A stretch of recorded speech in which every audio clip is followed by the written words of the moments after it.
This week I learned something I didn't know. Yes, if I discovered, of course, I didn't know it. I apologize from this somewhat rambling start.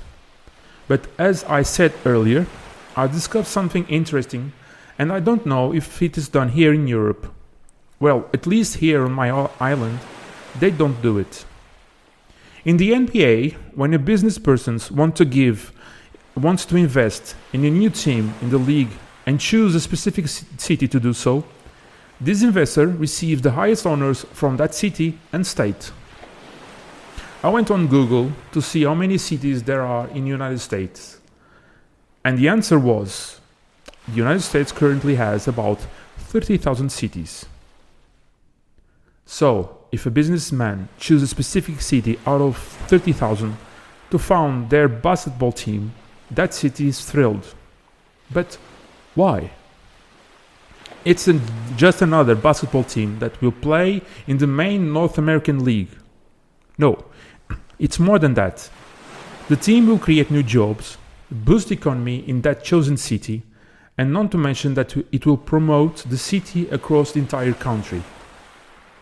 Adding to all this, the people of that city will wear the team's jersey and, for the most fanatical, give their lives for it. For many cities, it's a true blessing. What I want to convey with this is that a businessman is not a savior of the homeland, but a person who helps many people, including the states, through the payment of taxes and, of course, benefits themselves as well. There are no free lunches here in this world. And here, how is a business person viewed? Well, here the government already see them as people who help the city or local area and, if they are very successful, will bring votes to the politicians. I'm talking about the equivalent of franchise opening here in my country, similar to what happens in the United States, maybe on a smaller scale.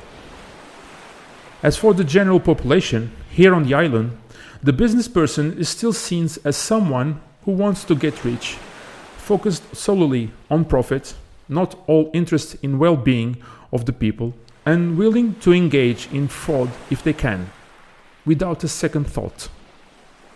It's as if the businessman made a secret pact with the devil. You ruin their lives, and in return I will give wealth and fortunes. How wrong they are. If they are seen as Lucifer when things are going well, when things go wrong, the businessman is seen as the very devil. The only thing they deserve is the flames of hell, or something more earthly, the flames of the Spanish Inquisition.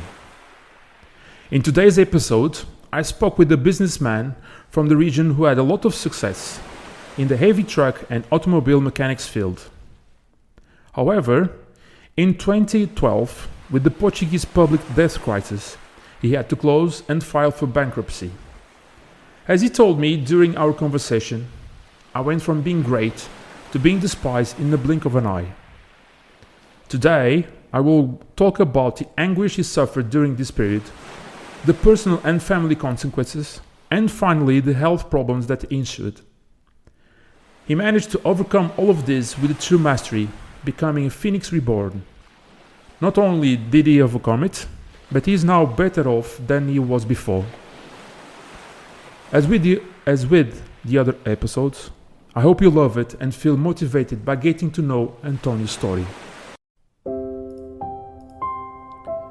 This is the David and Goliath podcast, and I will tell you real stories from normal people who had great mighty wars and defeated their giants.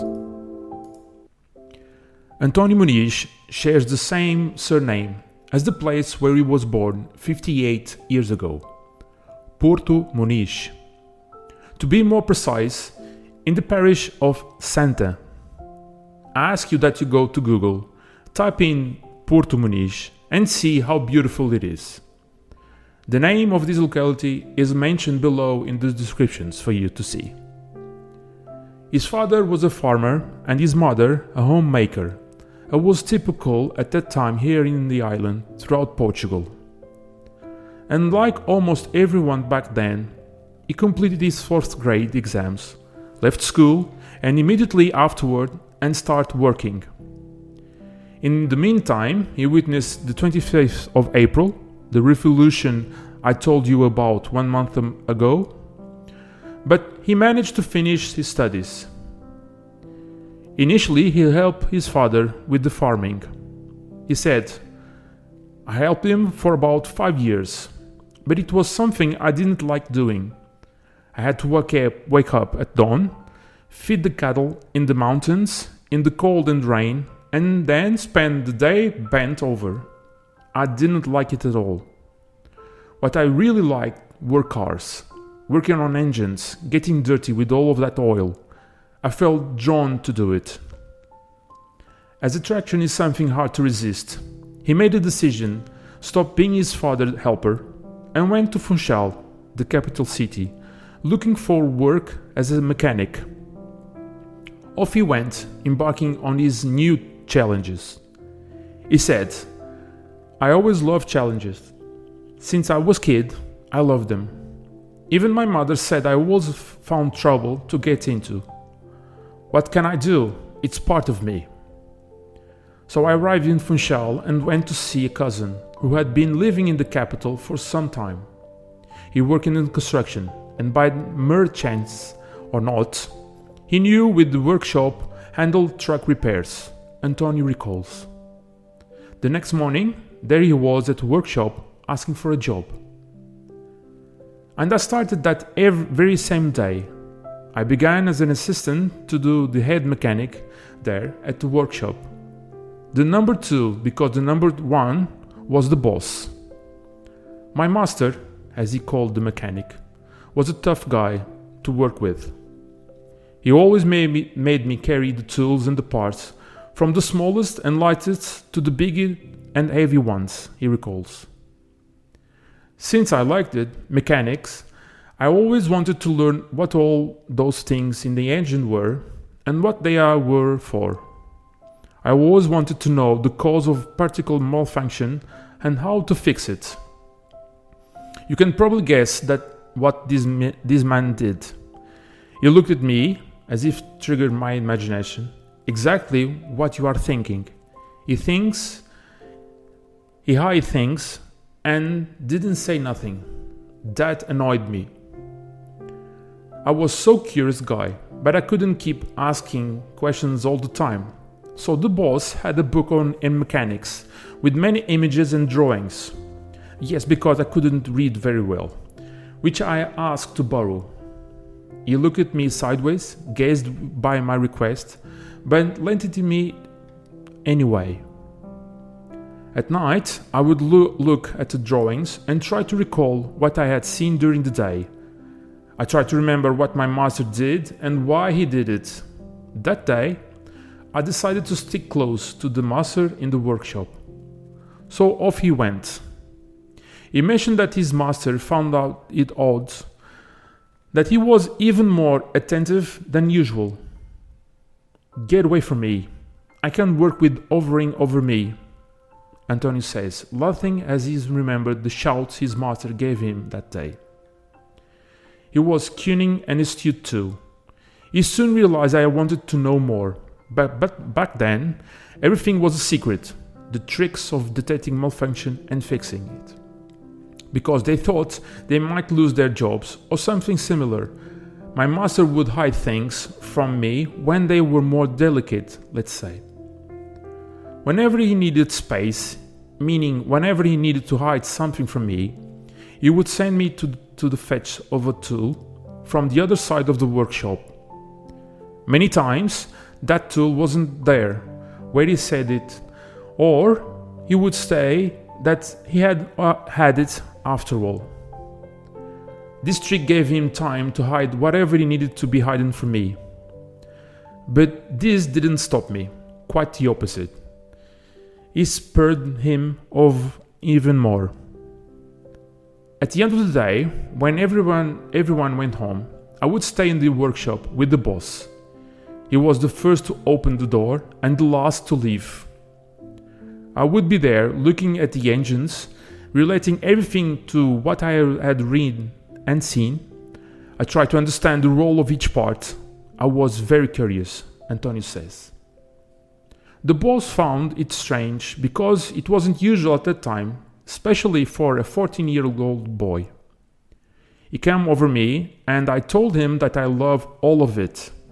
Everything about mechanics delighted me. I wanted to learn everything, he told me.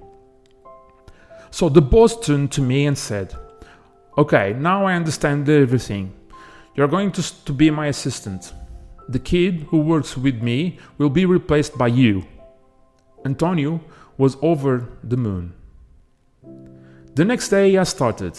I was an assistant for 6 years. I learned everything about mechanics, from regular cars to trucks. At the end of that time, I gained enough confidence to become a master, a first-class mechanic, as they said back then. António remained the head mechanic for another 5 years. During this period, he saved a lot of money. I paid for the room where I lived, and my expenses besides the room were food. And at the time, I was already earning well, so I could save a lot of money, he says. One day, a friend of mine, who was a heavy truck driver, had a problem with his truck. He asked me to help him. It was a simple thing.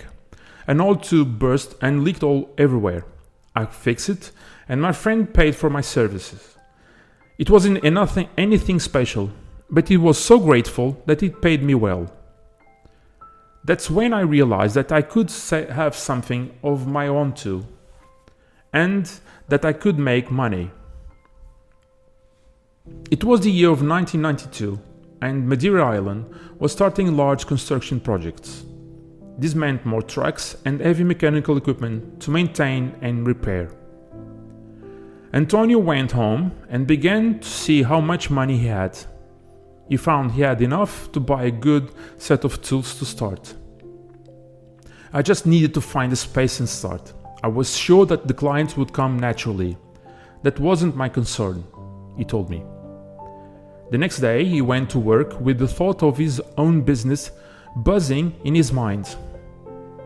A few days later, he found a space, settled the rent, and was ready. The place was ideal, on the outskirts of Funchal. This way, I could work on all types of cars and trucks without disturbing anyone. At that time, the Funchal City Council already wanted workshops and factories outside of the city center. I had already spoken to some people who liked my work and wanted to continue with me. So everything was prepared to start this new stage of my life.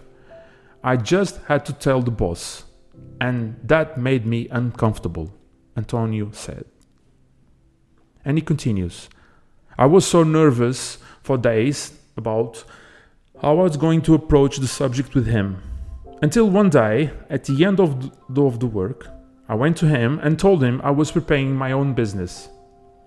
António fondly remembers what the boss said to him. I've been expecting this for a long time. I was even surprised you didn't do it sooner. It was to be expected. You love this, so it was natural, the boss said to António. António concludes, you know, at that time it wasn't usual to hear that from someone old enough to be my father. I felt so relieved. I agreed with him that I would stay until I finished pending work and then I would leave. And that's what happened after a week. I began my new adventure, my business.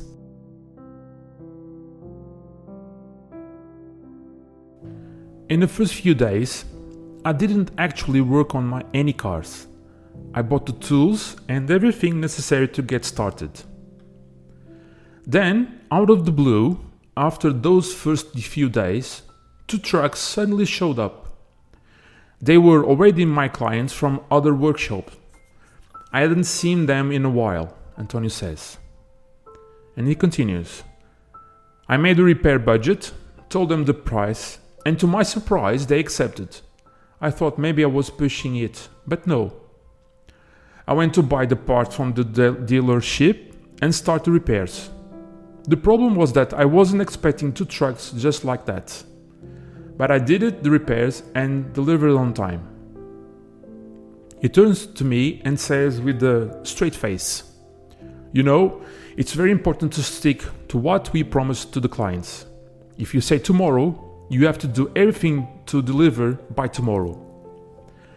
António couldn't have hoped for a better start. He took part of that money and reinvested in the workshop, buying the necessary tools to achieve the desired success. And he said, "Well, from that point on, I can tell you I never stopped. After those first 2 trucks, the work never slowed down. I kept coming in waves," he recalls. As the construction projects were increased by year, with the airport construction, the expressway, and the tunnels, the work was coming from everywhere, increasing each year. I noticed that most of these trucks didn't have representation here in Madeira. So I went to Lisbon, the capital of Portugal, to main brands to arrange training with them so they could give me the exclusivity on the island. And that's what happened.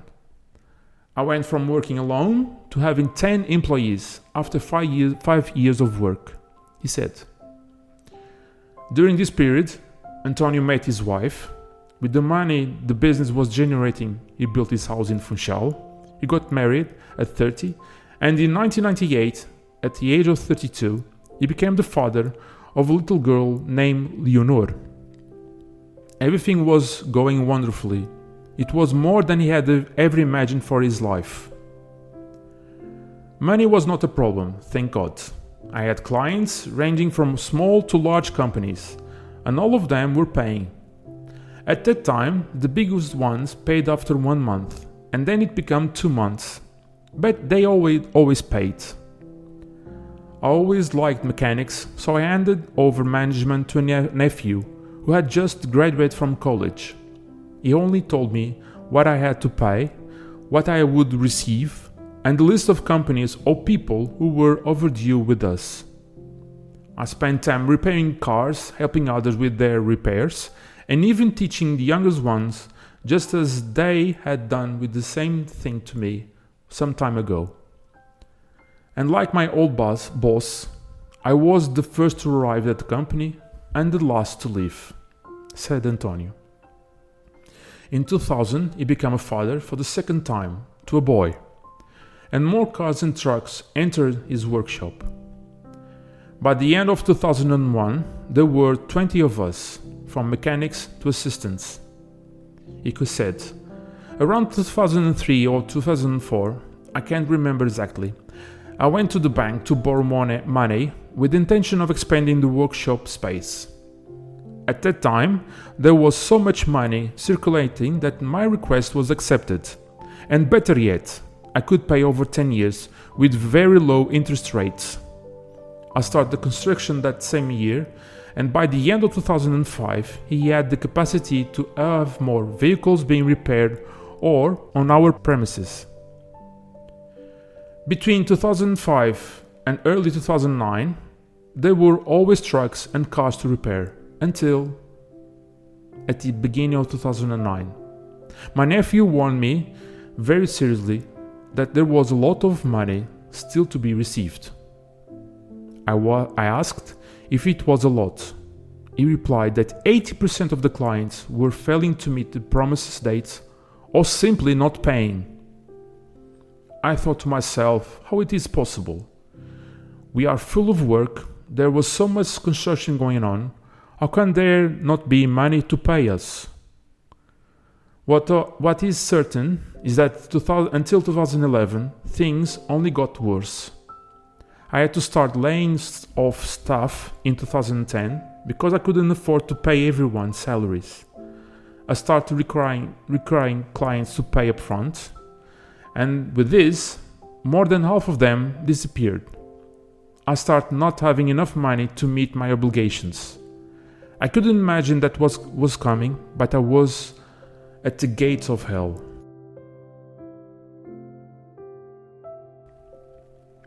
With all these economic problems, banks start foreclosing, suppliers cut off the supply of materials and services, and he couldn't finish the work.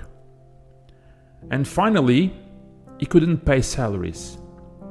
In 2012, António couldn't take it anymore and had to close the company, throwing I don't know how many people into unemployment with unpaid wages. He said, "Many of these people start taking legal actions against me for lack of salary payment. People I helped in the past were now against me. Out of nowhere, my then wife started receiving wages garnishments on our house was being seized.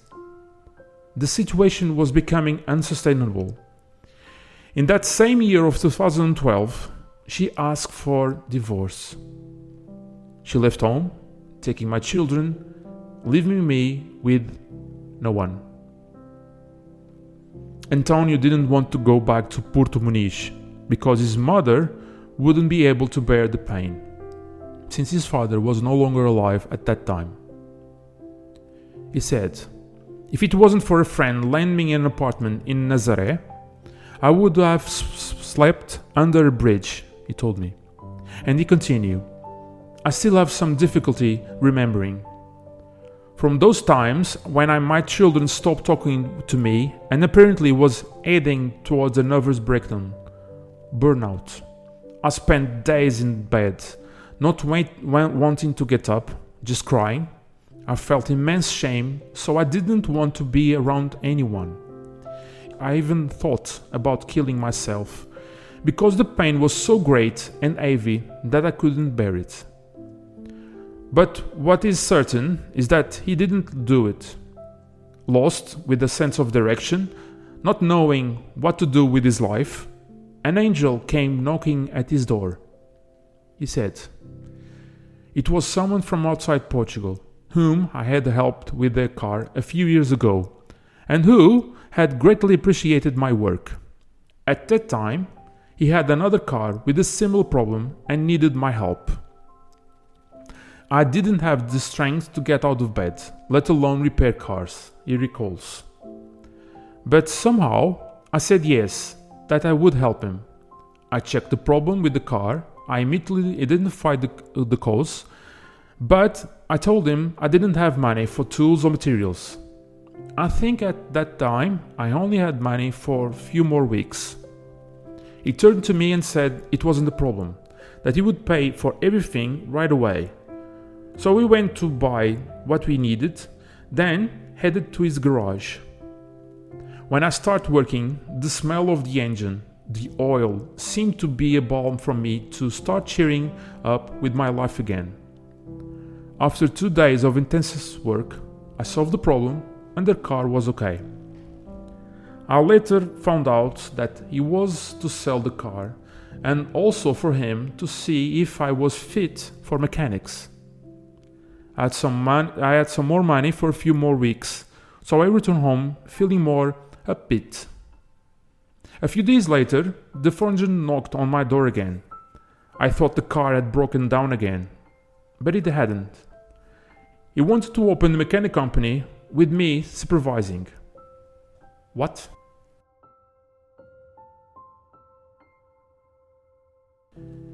It is usual here in Portugal to say that God writes straight on crooked lines.